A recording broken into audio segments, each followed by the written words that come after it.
Nigeria is burning and we are fiddling in the palace. Whether President Buhari's wife like her husband's appointments or not, it is not her business. Likewise, the president has no business in putting her in the kitchen or any other room just because she's a woman. I don't like what is happening in my country of birth, and I'm really starting to get concerned. My country is burning, and we as a people are debating who won the showdown between husband and wife. So let me welcome you all to tonight's program of Point Blank. My name is Patrick Osagi. Like you already heard me say, tonight I'm going to look at what has been the talk of town in Nigeria and really around the world because of, the gender issues that, people pay attention to around the world. Why I think that we should not be talking about this, because we have so many other problems, but instead we are all looking at a cat fight between husband and wife. Let me take my first and very quick break, and I'll be back.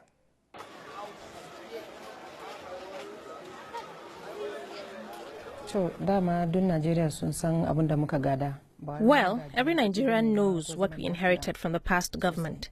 We didn't inherit much from the government coffers and a poor security situation. But thank God, we now have a semblance of peace. No one is complaining about being attacked in their own homes. Thankfully, everyone can walk around freely, go to places of worship, etc. Even kids in Maiduguri have returned to schools. So you see, this is a great achievement, and nobody thought this was achievable less than 2 years into our tenure. The kids have gone back to school, and a lot of displaced people have gone back to their homes.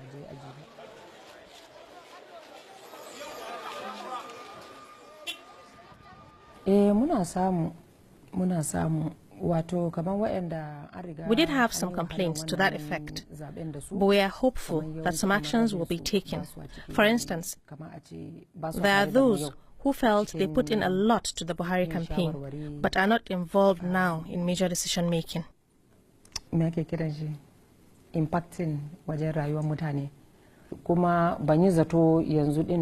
I didn't expect us to experience these kinds of problems less than 2 years into government, since obviously Buhari was voted in by the people, over 15 million of them.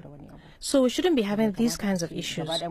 I think it's better if we all go back to the drawing board, maybe offer those few another area to work, which might not involve too many people. Every individual is different. You find that some people are not too keen on politics because they don't like its hassles.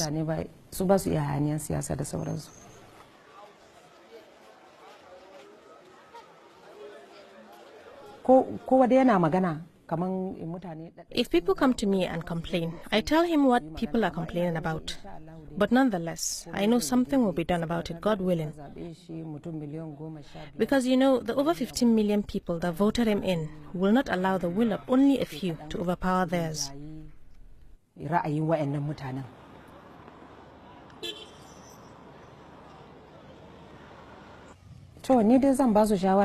I can only give advice. Some of these people don't even have voters' cards, and they were not there during the campaign hassles. Hence, it's best if they leave people in peace. The revolt of 15 million people is not a simple thing to overlook. Remember, about 15 million of them voted him into power. So we have to tread carefully, because one can't lord over people just because today you have the power to do so. Even the President Buhari himself was placed in there by the people.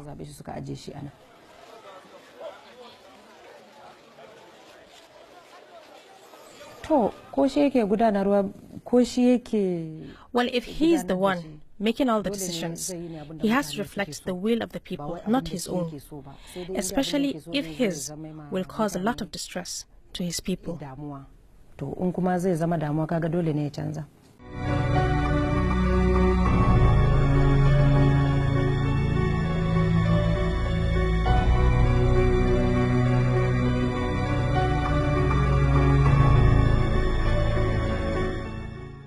Welcome back to Point Blank. My name is Patrick Osagi and my Twitter handle is PJ Osagi. I love to hear from you. I want you to ask me questions, actually even give me ideas of what you'd like me to cover, or just make comments about my show.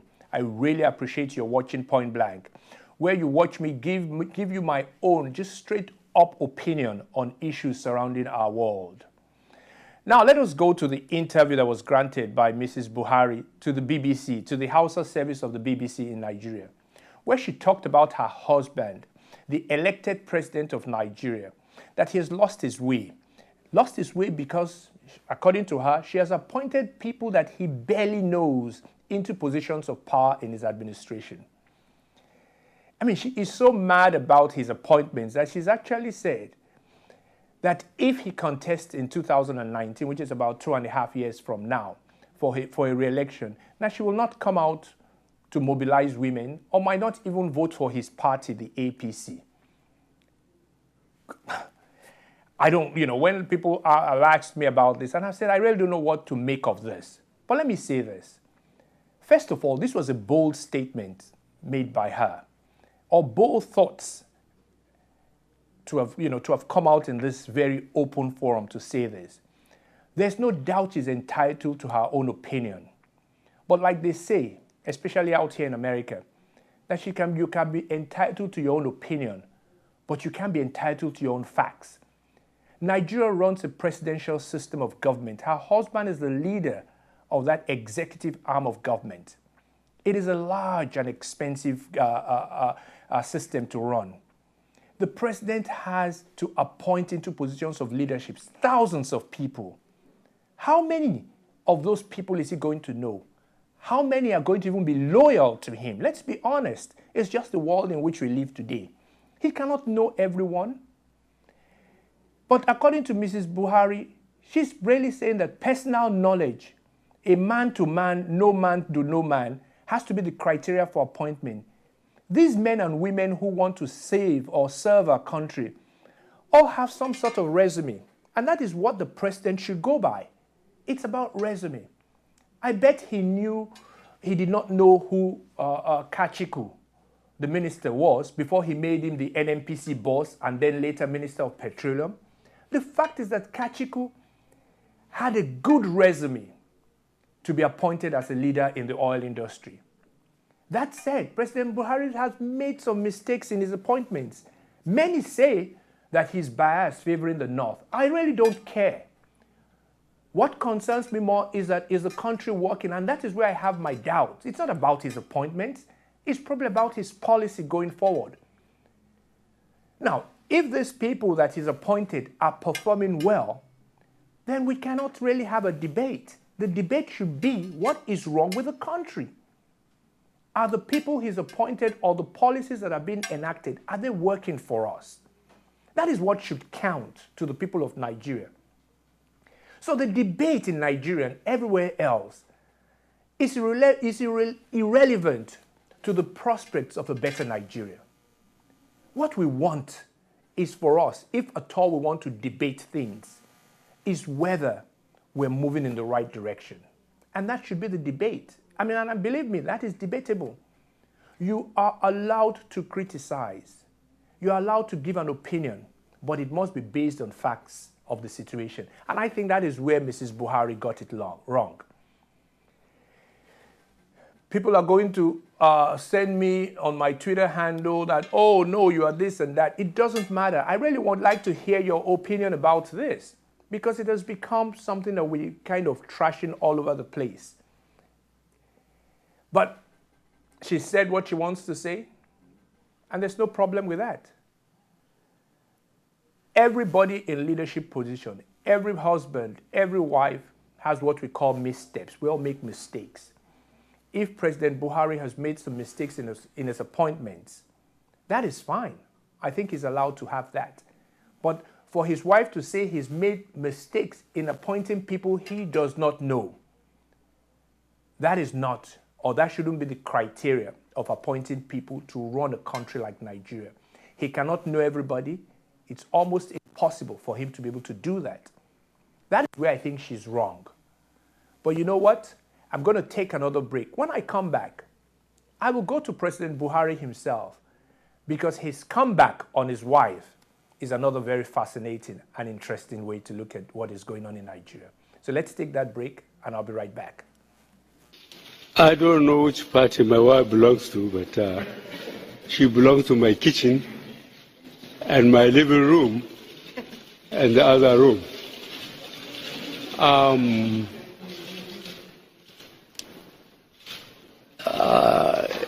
It's not easy to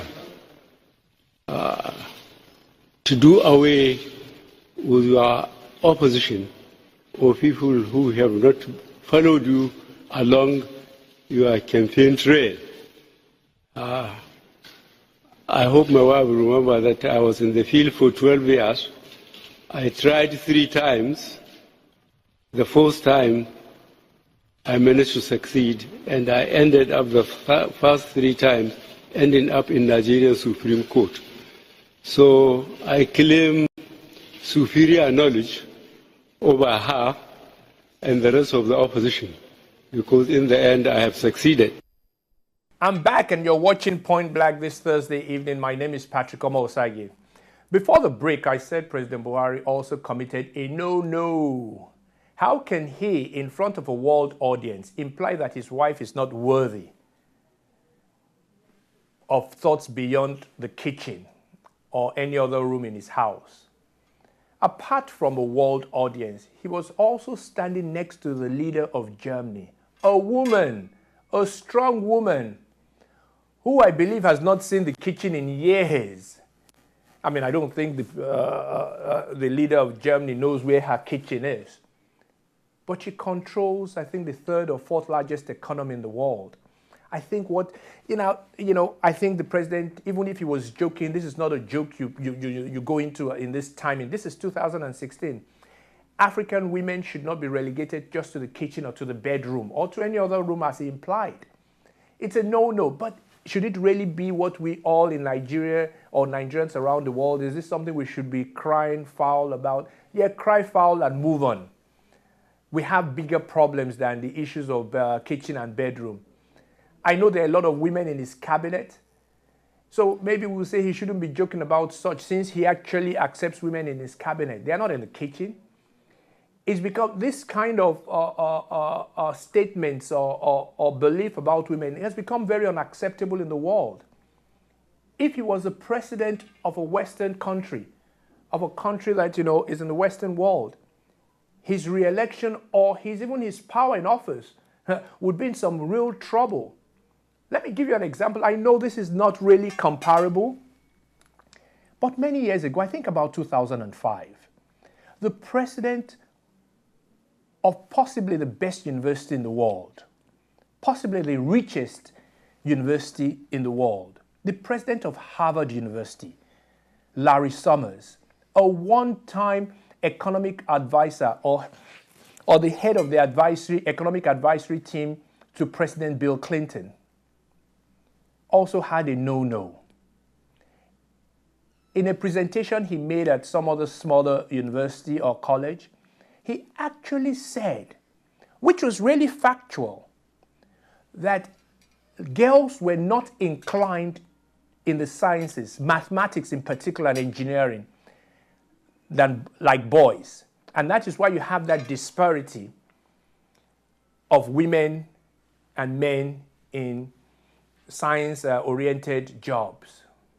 Do you know what happened to him? He lost his job. There was such an uproar. People were mad at him.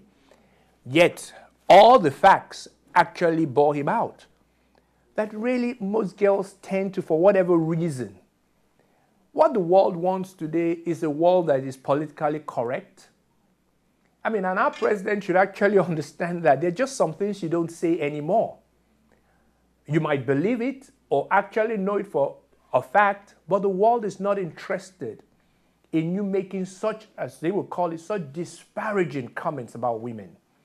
So when the president of Nigeria, President Buhari, tells a world audience in a situation where he's standing next to a powerful woman, more like, I don't care what my wife says, her job is best in the kitchen, in the living room, or any other room, wasn't the right thing to say. It was actually almost what you call a destructive statement, because here is a president that really has been very well backed by the Western world. They actually like him. When I use the word like, not that they're in love with him, but they actually think he's good for the Nigerian system. Because he came on board with one thing: I'm going to stop corruption. And they've all openly acknowledged that corruption is a problem in Nigeria. They've all dealt with us. Germany, the United States, England, these are countries that deal with us on a daily basis. So that is why he's been accepted as a leader of Nigeria. He was also accepted because he changed the tide of Nigerian politics. He defeated an incumbent president. It's never happened before in Nigeria. We've never had that kind of a smooth transition. So they're all in favor of him. Am I saying that this is going to make them look, what he said is going to make them look at him in another way? I really don't think so. But you know what? The press in America and in Germany are all over the issue. There have been op-ed written, op-ed pages. I mean, people are writing in the New York Times. The New York Times is the biggest paper in the world.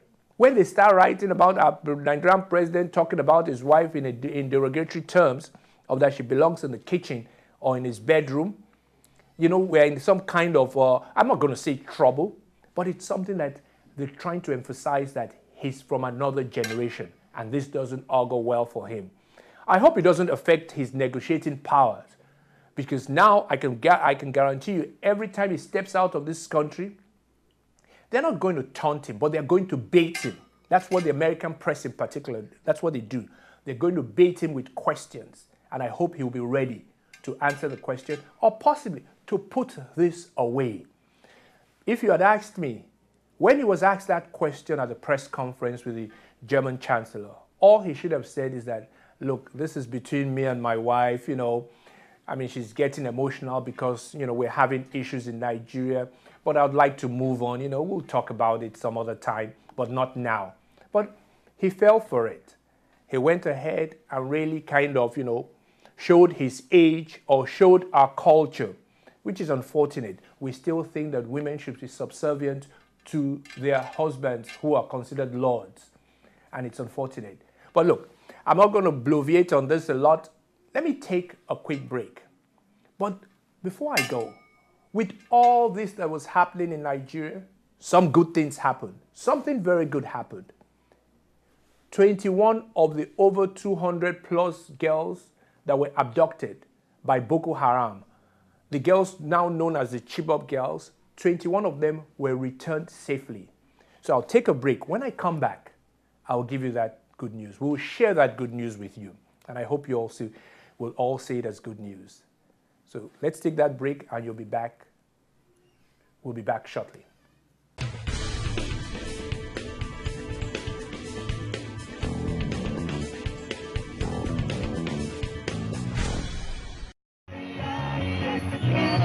A procession of the 21 rescued Chibok girls dancing into a space set up for a Thanksgiving service in Abuja.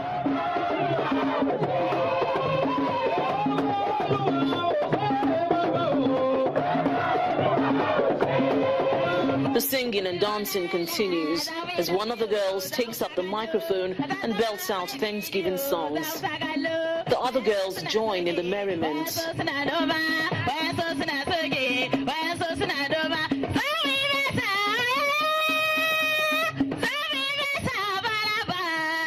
The feeling of joy and relief in this gathering is palpable. For 2 years, these girls have endured captivity in the hands of Boko Haram. Their freedom last Thursday took the world by surprise. One of the girls who speaks on behalf of the group in Hausa says they are grateful to be alive.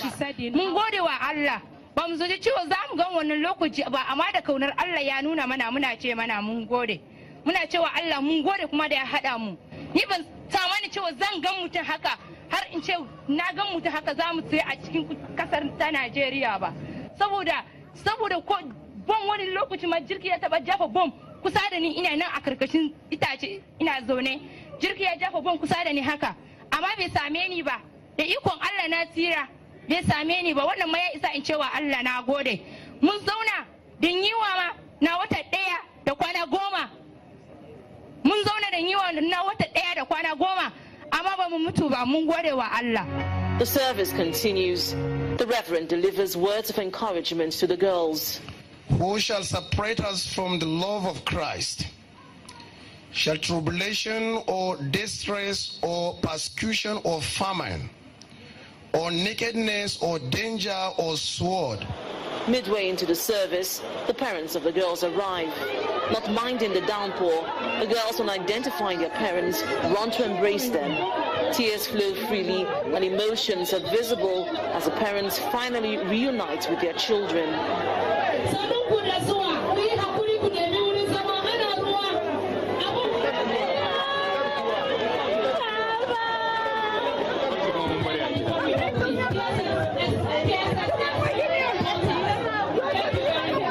Restored, the mood changed from tears to dancing of joy among the parents and their children.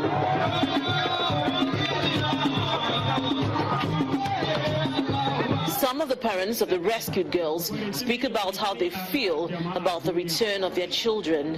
What the woman is saying is that she is very grateful for God and for the government. What she didn't expect is the presence of her daughter that she has seen now.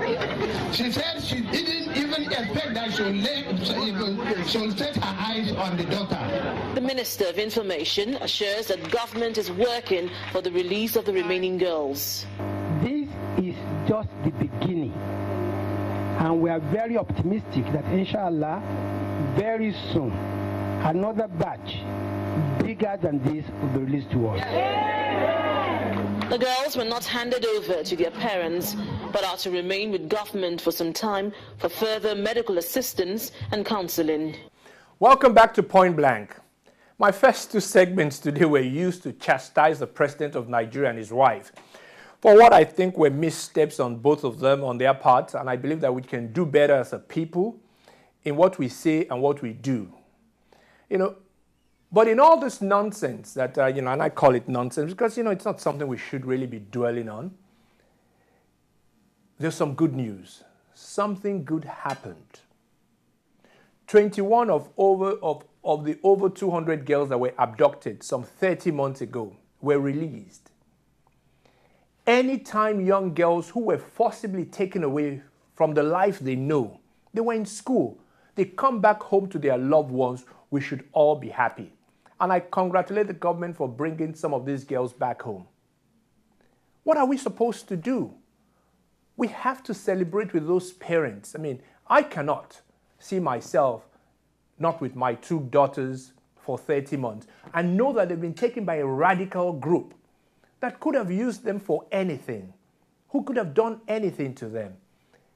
So when this happens, and this happens at a time that as a country we were debating whether the president had a good comeback to his wife or whether his wife was right or wrong in criticizing her husband's appointments. Something good really did happen. In the same week, 21 of those girls came back home to their parents. That is big. That is huge.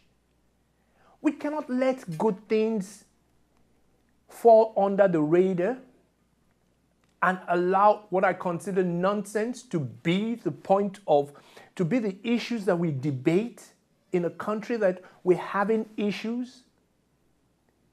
Those girls coming back home is probably the best thing I've heard in a long time about Nigeria. 21.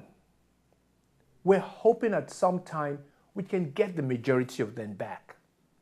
That should be the goal. That should be our desire. That should be our want. That is what we want, because nobody, as a parent, as a brother, as a sister, wants to lose a family member, especially when you don't even know what is going on with them. So their return, their release is good news. But I have a slight problem. I know most of you are going to say, okay, so what's the problem? The problem is, was this a negotiated release? I think that every government, especially now, in 2016, should be a lot more transparent as to what things, as of how things go on. If the government actually negotiated a release, let us know.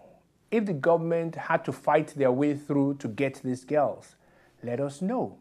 The fact that we're having, I think the BBC, CNN, everybody is coming up with different stories. The Red Cross was involved. It was negotiated by someone from the United Nations. Did we give up anything? Did the country give up anything to get these girls? What do we know about the other girls? Is there a promise to release more of these girls? These are things we should know. That's the way the world works today. The world cannot work, or Nigeria in particular, cannot work in the dark. This is not how things should be. I think that we know that we have over 200 girls missing. There's always been the rumor that maybe the majority of them have been forced into marriage and all types of things. That is fine. What we want to know, are they alive? Can we ever get them back? Married or no, we can look, you cannot, I don't know whether you can force a divorce, but I want to have my daughter back at some time, no matter what. So those are things we need to know. And those are things I expect the government to give us information on. We should never be left in the dark. This is 2016. We live in a different world. So the government hiding that fact from us, I think is unfortunate. But congratulations to them. We have 21 of them back, and they look healthy, at least on the surface. They look happy. There's nothing like freedom. And that is what I'm going to say. I'll take my last break. When I come back, I'll try to sum up, give you my point-blank opinion on what has been going on in Nigeria. We'll wrap that up, and I'll expect your comments or questions using my Twitter handle, which is PG Osage. Again, my name is Patrick Osage. Just hang in there a minute. I will take my last break, and I'll be right back.